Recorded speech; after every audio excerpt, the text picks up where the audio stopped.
नमस्कार, आपका स्वागत है पीडीएन न्यूज के प्रोग्राम देश दुनिया की बड़ी खबरों में। तो चलिए शुरू कर। सबसे पहले बड़ी खबर आपको बताते हैं कि केंद्र सरकार की प्रधानमंत्री किसान सम्मान निधि योजना से जुड़ी हुई अब तक योजना के जरिए 14 किस्तों का पैसा किसानों के खाते में भेजा जा चुका है, जिसके बाद अब लाभार्थी 15वीं किस्त को लेकर टकटकी लगाए बैठे हैं। लेकिन 15वीं किस्त को लेकर योगी सरकार ने एक बड़ा कदम उठाया है। दरअसल यूपी सरकार पराली जलाने को लेकर सख्त है। इसी के तहत गाजीपुर जिला प्रशासन ने आदेश जारी किया है कि पराली जलाने वाले किसानों को पीएम किसान योजना की इस किस्त से वंचित रखा जाएगा। हालांकि ये कदम और जिलों में भी उठाए जा रहे हैं। शिक्षा के स्तर को सुधारने के लिए योगी सरकार एक के बाद एक बड़े कदम उठा रही है। इसी कड़ी में उत्तर प्रदेश में प्राइमरी स्कूलों की शिक्षा व्यवस्था को सुधारने के लिए अब योगी सरकार ने बड़ा फैसला लिया है। सीएम योगी ने 1086 स्कूलों को स्मार्ट क्लास में बदलने का शुभारंभ किया है। साथ ही टैबलेट वितरित किए हैं। बेसिक शिक्षा विभाग के अनुसार कार्यक्रम के मंच से मुख्यमंत्री की ओर से प्री प्राइमरी शिक्षा के लिए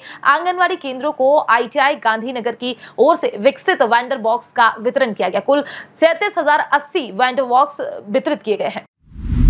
उत्तर प्रदेश में निर्माणाधीन मेरठ से प्रयागराज तक गंगा एक्सप्रेसवे का निर्माण यूपी सरकार कुंभ 2025 से पहले करने की योजना बना रही है।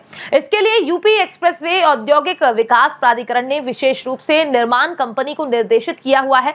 एक्सप्रेसवे का निर्माण जल्दी से जल्दी पूर्ण करने के लिए सरकार ने जमीन अधिग्रहण का कार्य पूरा कर लिया है। मेरठ में जमीन अधिग्रहण के कार्य के साथ साथ जमीन का बेनामा कर जमीन की खरीद भी पूरी कर दी गई है, जिससे किसानों को 600 करोड़ से ज्यादा का मुआवजा भी समय से प्रदान किया गया है। अगर आप महाराष्ट्र से हैं और सरकारी नौकरी करना चाहते हैं तो ये खबर आपको जरूर सुननी चाहिए। बैंक ऑफ महाराष्ट्र ने क्रेडिट ऑफिसर के पदों पर भर्ती के लिए नोटिफिकेशन जारी किया है। इसके अनुसार स्केल 2 और 3 पर नियुक्ति की जाएगी। उम्मीदवार वेबसाइट बैंक महाराष्ट्र.in पर जाकर अप्लाई कर सकते हैं। इसके लिए जरूरी है कि उम्मीदवारों ने किसी मान्यता प्राप्त यूनिवर्सिटी से कम 60% मार्क्स के साथ ग्रेजुएशन किया हो। साथ ही SC ST OBC और PWBD कैंडिडेट्स के लिए ग्रेजुएशन में कम से कम 55% मार्क्स होना चाहिए।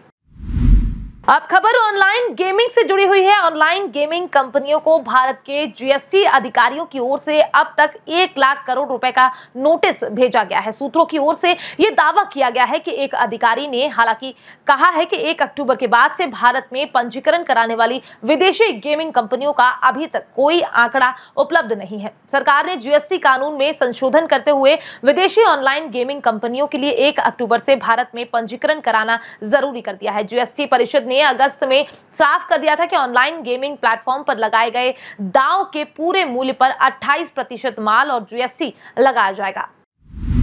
भारत ने 5G कनेक्टिविटी उपलब्ध कराने वाले देशों की लिस्ट में लंबी छलांग मारी है। भारत उन चुनिंदा टॉप 5 देशों में शामिल हो गया है जहां 5G कनेक्टिविटी की उपलब्धता सबसे ज्यादा है। आपको बता दें, भारत ने 1 अक्टूबर 2022 को 5G इंटरनेट सर्विस को देश में लॉन्च किया था। लॉन्च के करीब 1 साल में भारत ने 5G के मामले में दुनिया के विकसित देशों को पीछे छोड़ दिया है। इनमें से कई देशों ने भारत से पहले अपने यहां 5G सर्विस को लॉन्च कर दिया था, लेकिन भारत ने सबसे ज्यादा तेज गति से 5G सर्विस को रोल आउट करके रिकॉर्ड